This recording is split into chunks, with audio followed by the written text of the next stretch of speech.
Body language. Bida ang saya. Ayan. Bida ang saya. Kaya ayoko ng bida-bida eh. Pag bida-bida ka, ay, Bida ka. bida ka. Bida ka talaga.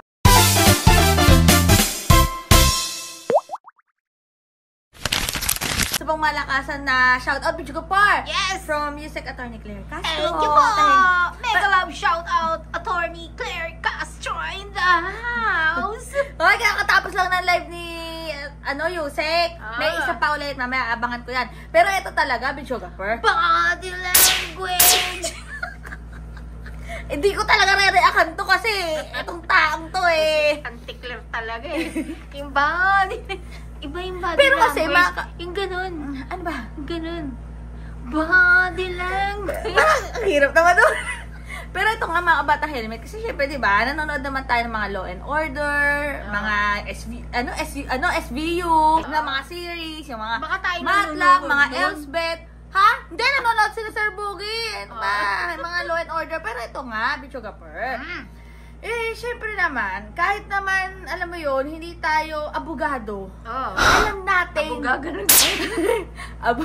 Abogado lang tayo. Pero, Abogado. alam mo yun, videographer. Eh, kami, pamilya din naman kami ng mga abogado, videographer. Ako nga lang. talaga? Oo. Hello, shout out po. Hello po. Kay tita, attorney. Nagagawa mo. Alam mali Uy, attorney yan. kakampink yun, oo. Alam mali attorney yan. Oo. Oo. Sa GC namin yun. Syempre, di ba, kahit hindi tayo mga abogado. Pero di ba, alam Mga na, abogado lang mga tayo. abogado lang tayo. Alam natin kung nagsisinungaling ng isang tao. O Body kung language. nagsisinungaling ng isang individual. Parang pasisingaling. Kasi sa amin, Bichuga Per, sa Parang- mga pasyente namin, alam namin kung malinggiring lang o nagdadahilan lang talaga. Ano? Malinggiring. Malinggiring. Maling Anong feeling. Malinggiring nga. It's between Munchausen and malinggiring. Basta ganun. Hirap naman yan. Munchausen syndrome, o diba? May mga bagay na kami lang may alam. Charot. Pero ito nga, Bichuga Per, mga batang helmet. Alam namin kung nagsisinungaling lang talagang isang individual na feeling yung may sakit siya pero wala naman talaga. Ganon din sa mga abogado, di ba? Yung kapag yung mga witness nila, kapag nandun sa stand, di ba? Alam nila kung nagsasabi ba ng totoo or hindi. Dahil Yung nga, kapag nag-text sa'yo, dahil nga, body language. Sa mata pa para. sige. Body language. Pero nakakagulat lang tong eksena na to, ha? Kasi napanood ko talaga yung buong hearing kahapon, kaya lang inantok na ako. Ako Kasi- nabisit ako. Kasi naman tuwing babanat naman to si Mr. Marcoleta. Alam mo yun, bakit kasi hindi niya pinapatapos yung nagsasalita? Alam mo yun? Eh kasi naman, excited siya. Except kasi may bibida pala siya. Bida ang saya. Bida ang saya. May kanta doon, Bichuga Per. Ano? Jolly, jolly, jolly, jolly, jolly, jolly, jolly, jolly. Alam mo ba yun? Kanta yun ni Jollibee. O, eto, mga kabatang helmet. Talagang tama naman yung mga napuna ni Yusek Attorney Claire, Bichuga Per. Muna doon sa matagal ko na sanang, kanina pa kasi, magmula nung ako po ay maging Blue Ribbon Committee hanggang kayo po ay pumalit. Iisa po ang nakita natin. Hanggang ngayon, nakita natin yung sa magitan ng testimony ng napakarami pong tinawag natin dito. Wala pong kukontra na talagang ang lalim ng katiwalian at korupsyon na na-establish po natin. Mali-maliit ang pera po ang nagpalitan ng kamay dito. Totoo naman, hindi lang naman ito mamaya makikita natin na anong opinion ni Kuya Mon. Hindi lang ito panahon na to ha, kaya huwag tayo magpaka-plastic dito ha. Huwag tayo magpaka-plastic dito ha. Ang Pangulo nagpa-imbestiga nito ha. Yung mga nakaraang korupsyon, pinipigil ang pag-iimbestiga. Remember Family, galit na galit si dating Pangulong Duterte kay kay Senator Dick Gordon ha. Oh, nung na lumalawak ang kaalaman sa ginawa ng di umanong korupsyon ng Family at may kaso naman sa ombudsman. Oh, di ba? Pinigilan ni dating Pangulong Duterte na umatin na. Si DOH, secretary, saka yung mga taga-executive. Oh, pinigil. Ito hindi. So, wag tayo maging plastic dito, ha? Nalalaman yung corruption because ang gusto ng Pangulo, malaman talaga yung corruption na yan, yung issue na yan. Kaya, wag niyong ipahid sa Pangulo yung issue ng corruption. Siya ang nagnais na mabunyag ito. Kaya nakakapagtaka tayo, yung mga taong gusto na ibagsak ang Pangulo, alam nyo na, alam na this. Diba? Bakit? Tinatamaan sila. Tinatamaan sila, o kaya kaalyado nila, kamag-anak nila. Ha? Kaya wag sasabihin na makabayan. Tanggalin. Resign. Makabayan kami. Oh, makabayan daw.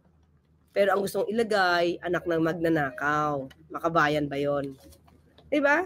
Oh, bakit anak ng magnanakaw? Sino ba umamin na korap siya? Hindi niya na madidina yun na anak sila na magnanakaw. Umamin. Oh, anak ng killer. Sino nagsabing killer? Umamin. Madidinay pa ba sila na anak sila ng killer? Anak sila ng magnanakaw? Anak sila ng maraming babae? Ha? Anak sila ng ama na maraming babae? Diba? Tinitingnan ko po yung ating Senate Blue Ribbon Rules. May I refer to Section 5, yung Article 5, Section 3, Mr. Chair. Dito po yung sinasabi, reports on bills and resolutions. Where evidence of malfeasance, misfeasance, and nonfeasance is uncovered in the course of the committee's investigation, the matter may be referred to the Ombudsman or to the DOJ or to any appropriate agency as the case may be. Sa opinion ko po, ay palagay ko tama na po na mula dito ay i-repair na po nating lahat. Sapagkat yun po yung ating tuntunin. Nandito nga po yung ating Prosecutor General eh. Hindi ko pa nga alam ba't nandito siya sapagkat i-repair naman namin sa inyo eh. Ito po yung tuntunin dito eh. Hindi kami makikipag-compete sa inyo sapagkat kami strictly in aid of legislation. We have come across this problem. The magnitude, no one can deny. Ang jurisprudence pa nga ho, Mr. Chair, Senate versus, Neri versus Senate, ito po yung sinasabi. Should respondent committees uncover information related to a possible crime in the course of their investigation, they have the constitutional duty to refer the matters to the agency or branch of government. Lahat po ng ito ay hinug na para i-repair either sa DOJ, sa Ombudsman, sa ating National Prosecution Service. Sinasabi pa po, ano gusto niya dito? while it may be a worthy endeavor to investigate the potential sila yung investigation? culpability of high government officials, including the President, in a given government transaction, it is simply not a task for the Senate to perform. The role of the legislature is to make laws, not to determine anyone's guilt of a crime or wrongdoing. Our Constitution has not bestowed upon the legislature the latter's role. Just as the judiciary cannot legislate, neither can the legislature adjudicate or prosecute. So the legislature remains to be an instrument for legislating law. Oo naman. Kapita-pitaganan si Senator Marcoleta, Tangerine. Kapita-pitaganan. O, tama nga, nagjo-joke lang naman pala siya. We cannot adjudicate. We cannot prosecute. No, yes. So, ano na? Siguro po alam na niyo, Mr. Chair. Hindi po alam anong oras, but I think earlier hours, nagpadala yata former Congressman Saldico. Oy, alam agad. May timbre, mga ka-clear. May timbre pala ang video. Ulit. Former Congressman Saldico. Hindi po alam anong oras, but I think early. Yan, tuloy na pagbibintangan ang... Di naman siguro, mga ka-clear, huwag natin pagbintangan si Senator Marcoleta. Hindi yan gagawa ng script. Diba? Siguro yung kay Gutesa lang. Kasi namin ni Mike Defensor. Pero kay Saldico, alam niya agad. Nakatimbre, mga ka-clear. Ano, surprise video? Parang surprise witness? Ganun ba yun? Siguro po alam na niyo, Mr. Chair. Hindi po alam anong oras, but I think earlier hours. Anong oras kaya ito nagsalita? Anong oras kaya siya? Nagpadala yata. Uy, hindi pa niya alam. Nagpadala yata. So in other words, hindi pa daw niya napanood. Diba? Yata eh. Nagpadala. Alam mo yung mga clear. Parang tipong ito na, parang wow, I'm surprised. Meron yata na video. Pero I'm surprised. Parang ganun yung dating. Wala siyang alam. Sige na, ulit natin. Gamitin natin. Hindi po alam anong oras, but I think earlier hour. O, diba? Mga clear. He's innocent. He's really innocent. Wala siya alam dito, ha? Wala siyang alam sa video. Kaya huwag yung pagbibintangan, mga ka-clear, na siya yung gumawa ng transcript or script. Diba?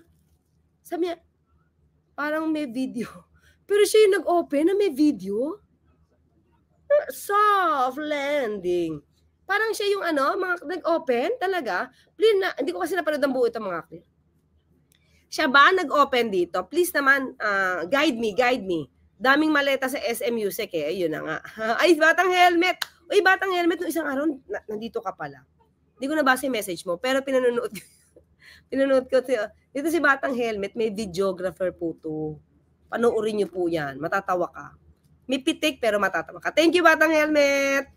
Yan, Salamat, Yan. Yan, si videographer. Yan. Diyos ko, sabi po, Marcoleta, asa na ang Audi? Audi. Anyway naman, nakita niyo yung salita niya, no? So, tingnan ko yung dulo, mga kaya ko sumagot kayo, Kasi hindi ko napanood ng buo ito, Ito ba, yes po, siya po ang nag-open. Ayan, sabi ni Annette Dizon. Oh, wala siyang alam. Mga clear. Huwag niyong pagbintangan siya yung gumawa. Napagsabihan lang siguro siya. We cannot prosecute. Siguro po alam na niya, Mr. Chair. Alam na, Chair? Di pa nga ikaw nag-open Hindi po alam anong oras, but I think earlier hours, nagpadala yata former Congressman Saldico a video recording. Saan? Sige, tingnan natin. At dyan po ay napakarami niyang sinasabi na napanood na niya. Alam niya, mga ka-clear. Alam niya yung laman. Pero hindi, Bogs, o Laes, wala, wala siyang alam sa script. Pero parang sa iba, tingnan natin kung siya lang ang may alam, aligasyon, ngunit hindi po pwedeng hindi bigyan po ng atensyon. Ay, talaga naman. Talagang kailangan bigyan ng atensyon, mga ka-clear. Diba? Ibig sabihin yun, napanood niya na yun. Kasi maraming aligasyon. So, mga clear, anong oras lumabas to? Lunchtime? Anong oras to? Anong oras na ito? Sorry, Ito na kasi nakuha ko, Long time na nakalagay, Diba, mga clear? Ibig sabihin, habang naghihiring sila, nanood siya? Tanong yan, Habang ang lahat dyan ay busy sa paghihiring, nagkaroon siya ng time, panoorin yung video. Kasi alam niya yung mga allegation, tinan mo, Earlier hours, nagpadala yata former Congressman Saldico a video recording. At dyan po ay napakarami niyang sinasabi na una, nagpadala yata. Kanino nagpadala? Sa'yo? Senator Marcoleta? Kanya nagpadala. Sa sekretary mo? Saan? Kanino? Tapos pinanood mo? Kasi marami siyang aligasyon, That's 5 minutes actually. 5 minutes yun. Yung una. 5 minutes, 30 seconds. Parang ganon. Pero binigyan niya na agad ng oras, mga ka-clear. Very good. Alam mo, nag-aaral siya. He's a very good senator. Kasi mga isyong yan, talagang inaaral niya. Magpasalamat tayo. Yusek, saan po pwede mag-donate? Ay, Batang Helmet, nando doon sa kay... Ulit natin. Doon, ayan, ito po, dito po. Yan po yung pinaka ang tawag dito Sex. Form. Ito yung form natin, sa Google Form. Pero ay, kung lalagay mo Batang Helmet, alam na namin kung sino. Thank you, Batang Helmet. Yan. Si Sly Cruz, si Attorney Sly is here watching from... Ay, Attorney Sly, thank you po. Hi, Attorney Sly is watching pala. Sly, thank you po from Winnipeg. Ayun po, pinakita ko na po kanina yung ulitin po natin. Ito po, hindi ko lang po, hindi ako techie. Paano ba? Addictus Text, turo mo na lang kung paano. Pipindutin lang ba to? Yan. Thank you po. Sobra, thank you so much. Naku, matutuwa sila niyan. Salamat po. I-report po namin lahat na natanggap. Kasi ang pera po ay hindi naman tayo yung mamimili. So yung buong naipon po natin, i-account po natin. Yan. Thank you, Mylina. Aligasyon, ngunit hindi po pwedeng hindi bigyan po ng atensyon. Diba? Ibig sabihin, during the hearing, may nakapagbigay sa kanya, nakapagpadala sa kanya, pinanood niya na, at kaya sinasabi niya, importante to. Nagpapatunay lamang po na lumawak na po talaga at lumalim ang pinag-uusapan nating problema. We cannot ignore that statement. Diba? Tinan mo yung mata niya. Yun normal. Masyado mabilis. Tingnan natin paano siya pumikit-pikit, ha?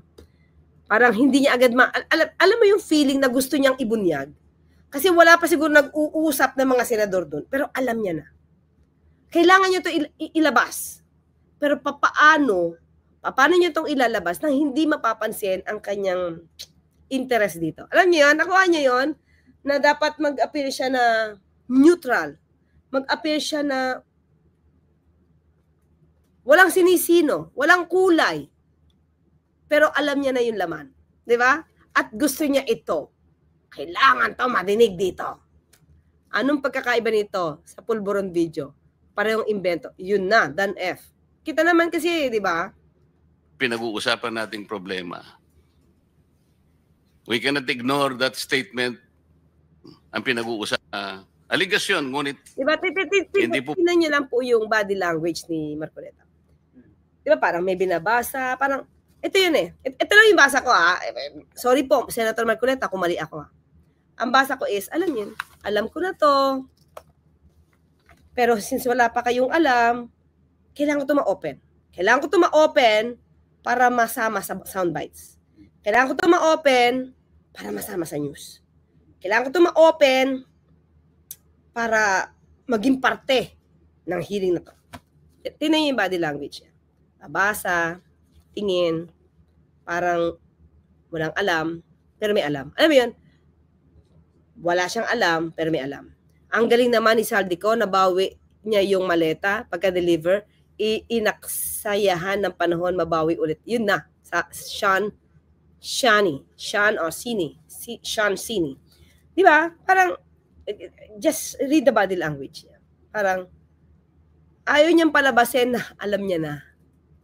Ever since. Diba? Parang ganun yung dating Parang alam ko to, pero ipapakita ko na wala akong alam. Pero nakarating na sa akin at dapat bigyan natin to ng pansin. Alam ko yung aligasyon, bakit niya kailangan bigyan to ng pansin? Kasi ang pinipin down doon ni Saldico ay ang Pangulo. O di, dapat bigyan ng pansin. Pwedeng hindi bigyan po ng atensyon. Diba? Basa-basa, di siya tumitingin. Wala siyang eye contact sa iba. Nagpapatunay lamang po na Ngayon lang ang dami yung tinan mo. Sa mga oras na yon, wala. Ngayon, may lumawak na po talaga at lumalim ang pinag-uusapan nating problema. Ito yung mata niya. We cannot ignore that statement. Ang pinag-uusapan nating problema. We cannot ignore that statement. Kita niyo yung mata niya. Mga clean, normal to Naka-normal to Ayan Talaga. Di ba pag para may tinatago. I'm sorry yun lang po yung basa ko. Di ko po pinagbibintangan kayo. Para lang may tinatago na alam, pero dapat lumabas na wala. Basa ko yun. Sorry if I'm wrong. Di ko lang alam kung ganito lagi ang body movement nyo or body language nyo. Lumalim ang pinag-uusapan nating problema. Tingnan niyo yung mata niya. We cannot ignore that statement uploaded in the Facebook. Alam na nga niya, di ba, sa Facebook. Tingnan natin yung mata niya. Mr. Chair. So, kunwari sad, alam mo yun, parang sad, pero parang, let's take this up. Tingnan. Hindi natin pwedeng hindi take up to. Pero parang excited, tanggapin. Parang gano'n yung dating. I love the headband. Ako si Banat Boy. Mandirigma. I love the headband. Masikat pa sa akin yung headband mo, Attorney Claire. Ayan So yan lang, inaano lang natin si Senator Marcoleta. Uy, pero palakpakan natin si Senator Marcoleta because why? Because why talaga? Why? Because he's so concerned. He's so concerned about the issues on corruption. Gusto niya ito malinis. Diba? Kaya, very good. Kasi take upin niya si Saldico. Kung ang tinatanong ni Senator Sherwin kanina na pinipilit na sinasagot ni Prosecutor o Prosecutor General Padulyon, sino po ba yung pinoprosecute natin ngayon? Mga accessories or mga... May patutungan sa mga rin, tinan nyo, Sino ba pinaprosecute natin ngayon? Yung maliliit? Yung maliliit lang? Nakita niya na kasi yung video. Alam niya yung video. At alam niya ang Pangulo ang tinutumbok doon. Kaya ganun ang kanyang luminaries. Yeah, may I respond, Mr. Chair? As I mentioned earlier, the ones who are being investigated right now are personalities from the DPWH, officials of District 1 of Bulacan. They are the ones subject to the initial investigations undertaken by the Department of Justice. Kung titingnan, at saka nakakapagtaka, bakit nga naman nalaman kagad ni Mr. Marcoleta na may video pala na inilabas o ilalabas? Jollibee, big ang saya. Eto pa, di ba nga, nung isang araw, si Manang Amy, may chika daw nga na magiging scripted nga daw yung hearing na yan. Ay, may konsumisyon. Ay, may problema. Pero ayan nga, Happy birthday. bida ang saya. Pero eto pwede kaya nating i-correlate yung sinasabi ni Manang Amy na scripted daw ang magiging hearing ng Blue Ribbon dito sa Di Umano. Pumunta ang ating team. Hindi, itong Di Umano na sinasabi naman ni Mr. Marcoleta na may inilabas o ilalabas na video. Wala Senator Rodante Marcoleta. Pero kasi, nung mga panahon na yon, during the hearing, wala pa talagang may alam, di ba, videographer? Bakit ba? Alam niya. Pero, nagsasabay. Bida ang saya. Oo, tingnan natin ang timestamp niyan, mga batang helmet. Yung oras, or yung during the hearing, at yung paglabas, sabay kasi siya halos during the hearing na nilabas yung video, di ba? So, ayan, pero, ayan nga, mga batang helmet. Mag-ano tayo, dun sa link na nilapag dun sa live kanina, videographer, mag-share tayo ng blessing natin, mga batang helmet. Mag-share tayo ng blessing. Hindi ko lang alam kung paano ko makukuha yung mismong link kasi nung kiniklik ko siya, not found yung link niya. Kaya may pag-coordinate na lang tayo kala Yusek Attorney Claire para yan sa mga kababayan natin videographer kasi nga holiday season. So mag-share tayo ng blessing natin. Pero ayan nga mga batang helmet, comment nyo dyan kung ano masasabi nyo. Pero nakakaloka lang talaga, no? Bida ang saya. Body language! Body language. Na na na na. Body language. Na na na. Anong na? Pero ayun nga, basta stay happy, stay healthy, stay safe tayo as always. Sabi ko, masaboy yung nag-helmet din na mag-keep getting better everyday. God bless everyone. But, wait, what if kaya, videographer, nagkaroon tayo ng collab ni Yusek Attorney Claire Castro? Yung collab talaga na magkasama tayo in one frame. Sigurado magulo yun, parigurado. Diyos ko, Lord. Parang hindi mahirap yata magsalita. Rambulan na mangyayari doon. Ate Claire, sayo ka nga. Ay, sumayaw kanina si Yusek, di ba? Sayo siya? Oo. Kasi nga yung sa headband niya. Ay, ano yung headband? Ganda yung headband niya. Oy, oo nga pala, doon sa nag-comment sa atin, videographer, na magsuklay naman daw ako sana ng buko. Hello, pag sinuklay ko po ito, hindi na ito nakulot. Hello, hindi naman natural na curly hair ko. Pinakulot ko talaga to. Yun ang issue? Tapos, tumbak lang to. Roderick. Tumbak lang to? Ano to, ha? Papasuklay mo sa akin? Di nasayang yung pinagpakulot ko? Eto, ha?